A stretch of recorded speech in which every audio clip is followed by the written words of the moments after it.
What's up, everybody? This is Dark Macek with Brutally Delicious, coming at you with a review of Black Majesty's brand new album, Oceans of Black. Okay, so brand new band for me. I think they are the first Aussie band I have ever reviewed. So I was just told, hey, here's a power metal band. You want to review them? And I said, sure.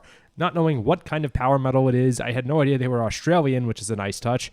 And I don't even think I got a for fans of statement. Usually they'll throw along bands and say, like, this band is for fans of Halloween and Blind Guardian. I don't even think this one had that.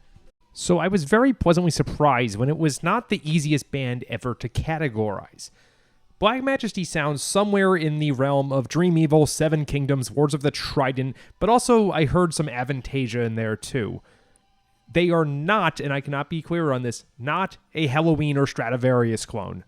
Basically, it's definitely power metal, but I thought I heard something resembling an 80s metal influence in there. I don't think they sound like them, but Battleborn from the UK is doing something similar, where they're clearly pulling some Wasp influence, also like Beast in Black does this. I've made the joke before that if you want to make power metal, just take the chords to Africa and put double bass drumming underneath. This band did not do that. Actually, I think I heard it like once or twice, but it wasn't the whole album. All right, let's get into some songs. Dragon Ward. Great opener, no bullshit. Just starts off playing heavy metal. None of those atmospheres or sounds of winds or air raid sirens or church bells, just heavy metal. And like I'm saying, something like Dream Evil or Seven Kingdoms. Heavy fucking metal, but also kind of power. Also, I think this is the first power metal song I've ever heard with the title Dragon Ward. How is that the first? Good job. Set Stone on Fire. Okay, what a title. I wish I got lyrics for this because how the fuck do you set stone on fire? It's a slow burner. There's kind of an odd intro to this one, but it's a nice song with a lot of urgency to it. You know, it makes you want to, like, do something with your life. I was reminded of the recent Dream Evil album, you know, the one with The Tyrant Dies at Dawn. It's basically saying Dream Evil, but kind of updated. Hold On. Here's a very nice, heavy anthem.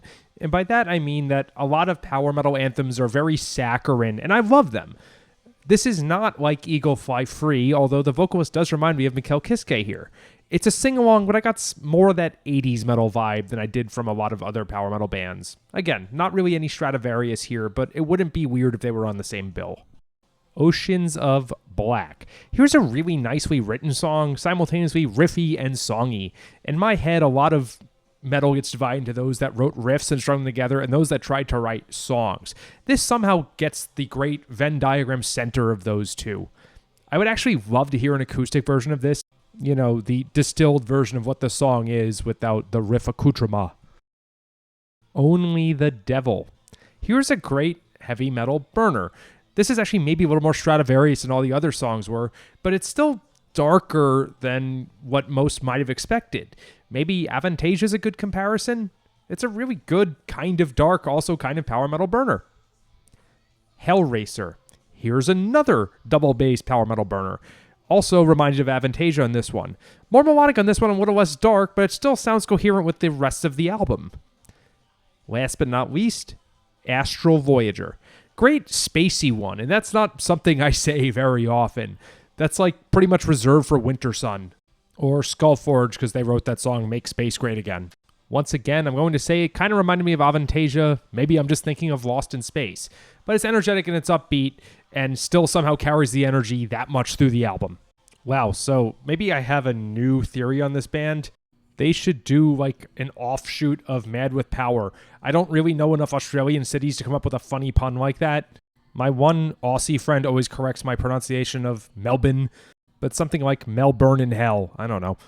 This band kind of sounds like most of the bands I expect to see at Mad with Power, which of course means Wars of the Trident, but also this year Dream Evil's headlining. And it's often more the American style, you know, Celestial Wizard, Seven Kingdoms, than it is Stradivarius. There's a lot of really good bangers here, stuff that would go over well live, just not in the usual sing-song we all love each other way. That said, I do fully expect this band in Australian accents to make power metal jokes like, maybe the dragon ate your baby. And if not, it's okay. Thanks for this, dudes. Rock on.